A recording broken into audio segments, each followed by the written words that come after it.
यीशु बुला था तुम्हें।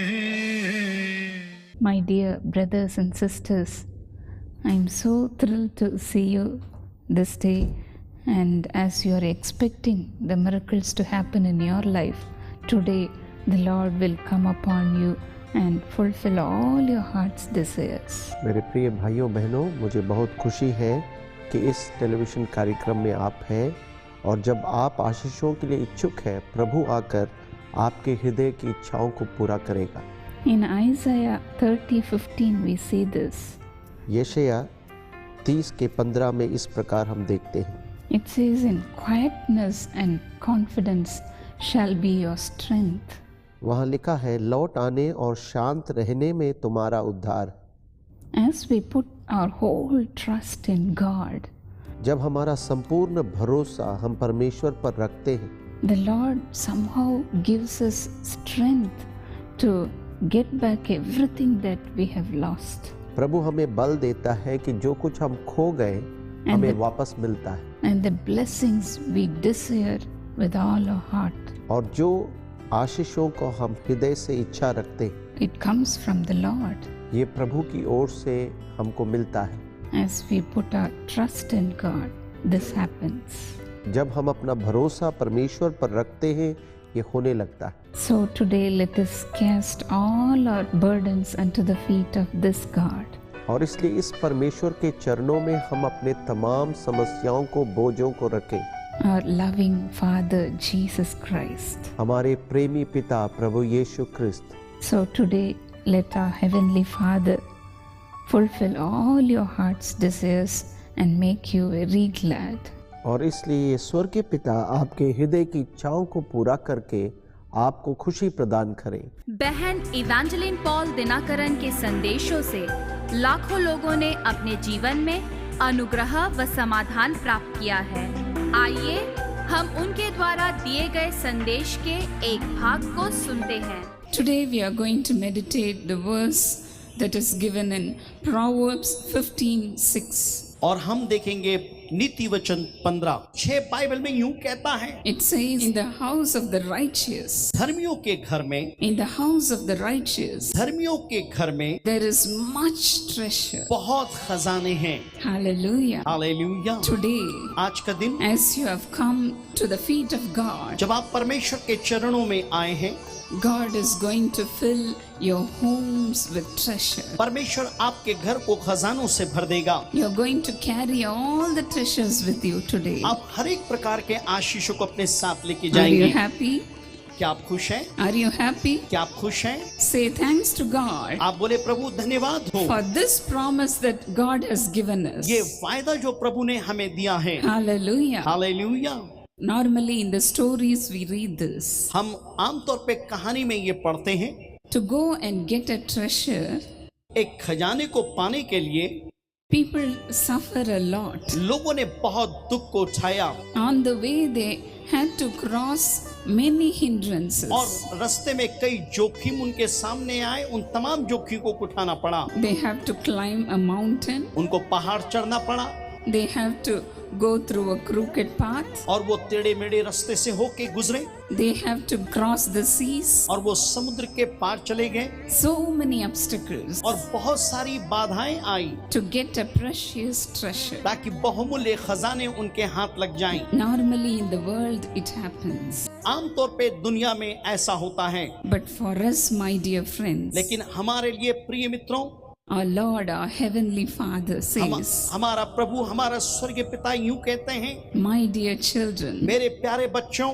I will go before you. मैं तुम्हारे आगे चलूंगा। In Isaiah 45:2 we see this. और ऐसाया 45 उसका 2 में हम इस बात को देखते I हैं, will go before you. मैं तुम्हारे सामने चलूंगा I will break in the gates of bronze. और मैं हर एक प्रकार के कटीलियों को तोड़ डालूंगा I will break in the bars of iron. और हर एक प्रकार के लोहे के बंधनों को तोड़ डालूंगा And I will give you the treasures of darkness. और मैं अंधकार में छिपे हुए धन को मैं तुम्हें दूंगा। The treasures may be hidden in darknesses. हो सकता है कि ऐसे खजाना जो छिपे हुए स्थान में And हो, I will give you the hidden treasures of secret places. और कहते हुए जो गुप्त स्थान में छिपे हुए खजाने हैं प्रभु हमें देगा। The treasures may be in secret places. हो सकता ऐसे खजाने जो छिपे हुए स्थान में हो, But my dear children, लेकिन मेरे प्रिय बच्चों, I will go before you मैं तुम्हारे सामने चलूंगा and give you all the hidden और treasures. हर एक छिपे हुए खजाने को मैं तुम्हें दूंगा। Hallelujah. Hallelujah. What a loving God we have. isn't कैसा it? प्रेमी परमेश्वर हमारे पास में है। We need not struggle. हमें किसी प्रकार के परेशानी में जाने की जरूरत नहीं। We need not pass through the seas. हमें समुद्र में से होके गुजरने की जरूरत नहीं। We need not climb the हमें mountains. पहाड़ में चढ़ने की कोई जरूरत नहीं। But God says, लेकिन प्रभु यूं कहता है, my presence will go before मेरी you. उपस्थिति तुम्हारे आगे में जाएगी। In Micah 2:13, the Lord says, और मीका 2 उसका 13 में प्रभु यूं कहता है, the Lord who he has a name in this, और प्रभु इसके पास इस वचन में उसका नाम है, the Lord who breaks open the way, वो परमेश्वर जो हमारे लिए बंद दरवाजों को खोलता है, and he will go before us. वो हमारे सामने जाएगा। We have a God हमारे पास एक ऐसा परमेश्वर है, who will break open the way हर एक बंधनों को वो तोड़ डालेगा and give us the hidden और हमें treasures. छिपे हुए खजानों को देगा। So be of good cheer. सो आप अच्छे ढाढ़स बांधिए। Today we are going to meditate आज हम लोग ध्यान मगन करेंगे, what kind of treasures we are going to get. हम किस प्रकार के खजाने प्रभु हमें देने पे हैं। Firstly, we are going to see in Colossians 2:3. पहला हम देखेंगे कुलुसी 2 उसका 3 को हम लोग देखेंगे। It says, यहाँ पे लिखा हुआ, in God परमेश्वर में, are hidden treasures of all wisdom and knowledge. परमेश्वर में हर एक प्रकार की बुद्धि की छिपी हुई खजाने हैं। In God, परमेश्वर में, in God परमेश्वर में are hid all the treasures of wisdom and knowledge. बुद्धि के हर एक खजाने छिपे हुए हैं। Today, आज के दिन this God ये परमेश्वर who goes before us जो हमारे सामने जाता is है, going to give us this wisdom and knowledge. वो हमें ये बुद्धि और ज्ञान को देगा। As we ask God, और जब हम प्रभु से ये बात को मांगते हैं, Lord, I need you, Master, परमेश्वर मुझे आपकी जरूरत है, because in you are hid all the treasures of wisdom and knowledge. क्योंकि परमेश्वर आप में बुद्धि और ज्ञान के सारे भंडार छिपे हैं। So if I receive you, यदि मैं आपको ग्रहण करता हूँ प्रभु जी, then the treasures will come into you. और तब वो जो छिपे हुए भंडार हैं आपके पास में आएंगे। My dear young children, मेरे जवान बच्चों, as you are going to write your examination, आप अपने परीक्षा में बैठने वाले हैं, ask this God to come into you और today, ये परमेश्वर से कहिए कि वो आपके जीवन में आए, because in him are hidden all the treasures of wisdom and knowledge. क्योंकि उसी के अंदर में भेद और ज्ञान की बातें छिपी हुई हैं। My dear brothers and sisters, मेरे प्यारे भाई और बहनों, today ask this God to come into you. आज आप इस परमेश्वर से कहें कि वो आपके जीवन में आए। In 2 Corinthians 4:4, दूसरा कुरिन्ती 4:4 में लिखा हुआ है, the evil one दुष्ट है, will try to blind our minds, हमारे दिमाग को वो बिल्कुल ध्रुमिल या अंधेरा करना चाहता है, and he will try his level best not to receive him. और वो कोशिश करेगा कि हम उसको ग्रहण ना करें। But our God's mind is लेकिन हमारा परमेश्वर का मन ये है to make us into his own image. कि हमको वो अपने प्रतिरूप में बनाए। He says, वो कहता है, my dear children, मेरे प्रिय बच्चों, in 2 Corinthians 3:18, दूसरा कुरिन्ती 3 उसका 18 में वो कहता है, if you ask me, यदि तुम मुझसे मांगोगे you will experience my glory. तुम मेरी महिमा को, मेरे तेजस्वी को अनुभव कर पाओगे। And if you ask me, यदि आप मुझसे मांगो I will make you into my own image. और मैं अपने स्वरूप में तुम्हें बनाऊंगा। In the Bible we see in 1 John 4:17, Bible में हम देखते हैं 1 यूहन्ना 4 उसका 17 में, as he is, we are in this world. जैसे वो है उसीलिए हम इस दुनिया में हैं। So God wants to make us just like him, और परमेश्वर चाहता है कि हमको उसके समान बनाए, full of wisdom and knowledge, पूरे बुद्धि और ज्ञान से परिपूर्ण, full of the knowledge of God. परमेश्वर के ज्ञान से परिपूर्ण। But the devil will try his level best. लेकिन शैतान अपना बहुत अच्छा कोशिश करेगा। As the Bible says in 1 John 2:16. और जैसे बाइबल में लिखा है पहला यूहन्ना 2:16 में, He will try to put the lust of eyes, वो हमारे जीवन में आंखों के अभिलाषा को डालेगा, the lust of flesh, वो हमारे अंदर शरीर की अभिलाषा को डालेगा, and the pride of life into us. और जीविका का घमंड हमारे अंदर में डालेगा। He will try his level best to do that. वो अपना बेहतर कोशिश करेगा इन कामों को करने के He लिए। wants to destroy वो us. हमें नाश करना चाहता है। But my dear friends, लेकिन मेरे प्रिय मित्रों, today, आज के दिन as we call out to जब God हम परमेश्वर को पुकारेंगे for Him to come into us, कि वो हमारे अंदर में आ जाए, He will make us into His own image. वो हमें अपने प्रतिरूप में बनाएगा।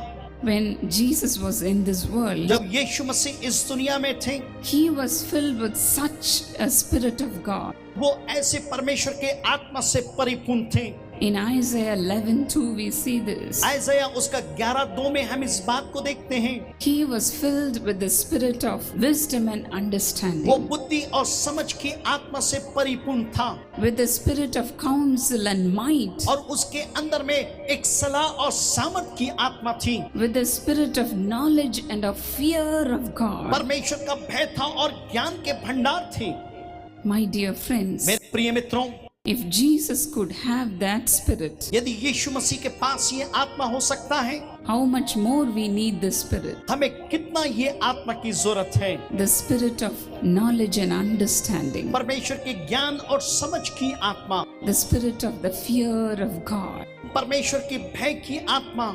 In Isaiah 33:6 the Bible says, आइज़ाया उसका 33:6 बाइबल में यूं कहता है, the fear of the Lord is the key to this treasure. और ये जो खजाना है परमेश्वर का भय इसकी कुंजी है। So let us ask today, आइए हम उससे पूछें, Lord, as you filled our Lord Jesus with the spirit of the fear of God, और परमेश्वर जब आपने परमेश्वर के भय की आत्मा से मुझे भर दिया है, fill me also with such a spirit. परमेश्वर ऐसी आत्मा से मुझे आप भरिए। The fear of the God is the key to this treasure. और इस खजाने के लिए परमेश्वर का भय ही कुंजी है। So I need this key. प्रभु जी मुझे ये कुंजी चाहिए। Come into me, Lord. मेरी जिंदगी में आइए Come प्रभु into जी, me, Lord. मेरे जीवन में आइए My Prabhu. dear young children, मेरे जवान बच्चों, my dear brothers and मेरे sisters, प्यारे भाई और बहनों, today आज get filled by the Spirit इस परमेश्वर के आत्मा से भर जाएं। with the same Spirit of God. वही परमेश्वर की आत्मा, If God could fill Jesus with the Spirit, यदि परमेश्वर यीशु को इस आत्मा से भर सकता है, why can't we ask the Spirit? क्यों ना हम परमेश्वर से इस आत्मा को मांगे। Thank you, Lord. धन्यवाद यीशु। As the disciples were in this world, और जब चेले लोग इस दुनिया में थे, God filled them with such a spirit. परमेश्वर ने उनको भी ऐसी आत्मा से भर दिया। In Acts 4:13 we see this. प्रेरितों के काम 4 हम देखते हैं, When Peter and John, when they spoke, जब पतरस और यूहन्ना ने बोला, when they spoke the word of जब God, परमेश्वर के वचन को उन्होंने बोला, when the people realized that और जब लोगों ने इस बात को एहसास किया, they were not a learned people, वे लोग शिक्षित लोग नहीं थे, as they were an ordinary people, वे लोग बिल्कुल अनपढ़ लोग थे। when they looked at their courage, जब उन्होंने उनके याव को देखा, the way they were speaking, जिस तरीके से वो बातचीत करते थे, people were astonished, लोग अचंभित करने लगे। and they said, उन्होंने कहा, these men were with Jesus. ये लोग यीशु के साथ रहे, They were with Jesus. ये यीशु के साथ थे, That's why they are speaking like this. इसीलिए वे लोग इतने याव से बोल रहे हैं। That's why they are having such a courage. इस प्रकार इसीलिए इनके पास ऐसी हिम्मत है। My dear मेरे friends, प्यारे मित्रों, the people who are around you must say about you like that. आपके आसपास जो लोग रहते हैं वो आपके बारे में ऐसा कहना चाहिए, What a wisdom this girl is having. और ये स्त्री के पास क्या बुद्धि है, What a wisdom this man is having. ये आदमी के पास क्या बुद्धि है। They should be astonished. वो आपके बुद्धि को देख के अचंभित करें।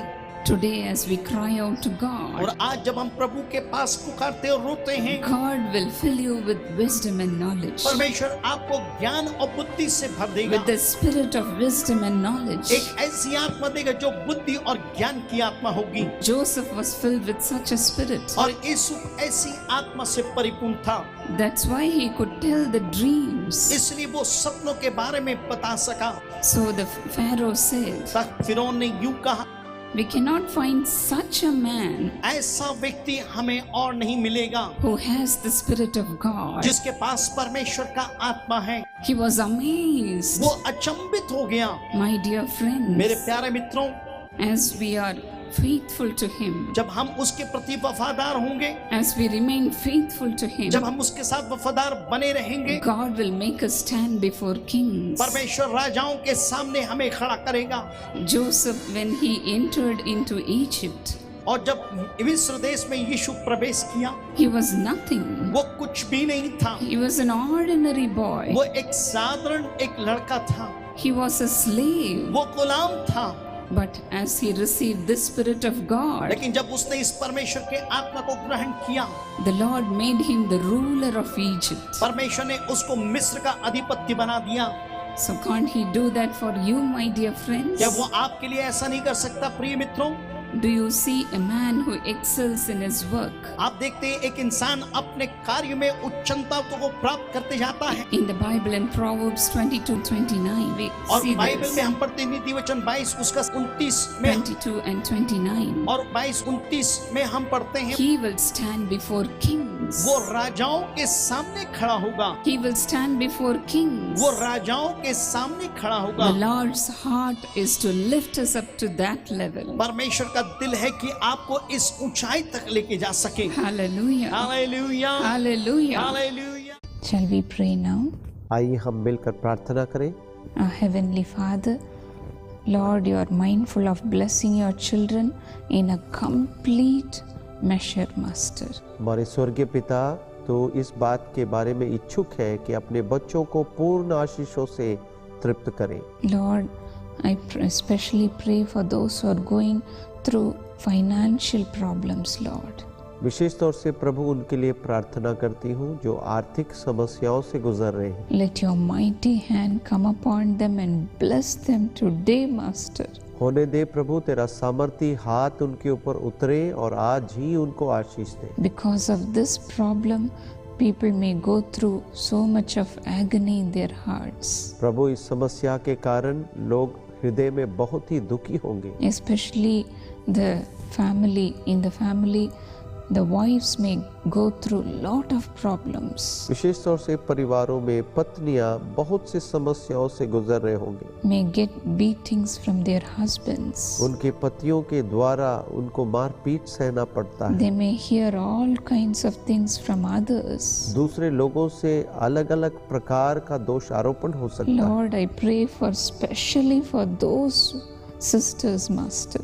विशेष तौर से उन बहनों के लिए मैं प्रार्थना करती हूँ। Lord, let your hand come upon those sisters right now and let your hand bless them, Master. प्रभु होने दे कि तेरा अद्भुत हाथ उन बहनों के ऊपर आए और अभी उनको आशीष दे। Let all their needs be met today, Lord. होने दे प्रभु कि आज ही उनकी आवश्यकताओं की पूर्ति हो। Today, Master. आज ही मालिक। Let money come in search of them, Lord. प्रभु धन उनके खोज में निकल कर आए। Thank you, Father. धन्यवाद पिता। Thank you for your blessing. धन्यवाद तेरे आशीषों के लिए। Lord, let your hand which blessed Abraham, Isaac and Jacob, let those blessings come upon your children right now, Master. प्रभु तेरे आशीष जो इब्राहिम, इसहाक और याकूब पर उतरा वही आशीषें तेरे बच्चों को तू दे दे। All the things they need, they should never lack in their lives, Master. प्रभु जी जिन किसी बातों की इच्छुक है प्रभु उनके जीवन में वो सब देकर तृप्त करें। Lord, please bless them, Lord. प्रभु उनके ऊपर आशीष दे। You said, I will not leave you nor forsake you. प्रभु तूने कहा कि मैं तुझे नहीं छोड़ूंगा, मैं तुझे नहीं त्यागूंगा। Lord, don't leave them like this, Master. प्रभु जी, इस प्रकार तो इनको ना छोड़े। Have compassion on your children and bless them, Lord. प्रभु जी, तेरे बच्चों के ऊपर तरस खाए और आशीष दे। And prosper them in every means, Master. और हर प्रकार से प्रभु उनको संपन्न करे। Thank you, Lord. धन्यवाद प्रभु। Thank you, Master. धन्यवाद मालिक। They need the worldly blessings also, Lord. प्रभु जी, संसार की आशीष उनकी जरूरत है। Bless the father, the mother and the children. माता पिता और बच्चों को आशीष दे। Let all their financial needs be blessed from today, Master. आज से उनकी आर्थिक अवस्थाओं पर आशीष हो। Let it be met by your hands. प्रभु तेरे हाथ से इसका प्रबंध किया जाए। In Jesus' name I pray. यीशु के नाम में मैं प्रार्थना मांगती हूँ। Amen. आमीन। मेरा नाम केस क्विंटस है और मैं श्रीलंका का रहने वाला हूँ और मैं बहुत ही सामान्य परिवार से हूँ। मैं एक बिल्डिंग बनाने वाली कंपनी में कूली का काम करता था। हर रोज जो भी मुझे थोड़े से पैसे मिलते थे उसे मैं जमा करके हफ्ते के आखिरी में करीब 420 रुपए परमेश्वर की सेवकाई में दिया करता था। उस समय मैं परिवार आशीष योजना में शामिल हो गया और उसके तुरंत बाद मेरी शादी तय हो गई और फिर एक के बाद एक आश्चर्यक्रम मेरे जीवन में चालू होने लगे और मैं मेसन इंस्ट्रक्टर बन गया और मेरी तनख्वाह हर महीने 1000 रुपए बढ़ गई और मैं ईमानदारी से अपना 10वां भाग परमेश्वर की सेवकाई को देता था। मैं जाफना प्रार्थना भवन में आता था और परमेश्वर मुझे हर रोज बढ़ाने लगे और मैं एक दिन साइट सुपरवाइजर बन गया। जिस कंपनी में मैं साइट सुपरवाइजर था वहाँ का मैनेजर मेरे काम से हमेशा खुश रहता था। उस समय काम करते समय मैं उस कंपनी में टेक्निकल ऑफिसर पोस्ट के लिए अप्लाई किया, पर उस पोस्ट के लिए मेरे पास कोई भी डिग्री या क्वालिफिकेशन नहीं था।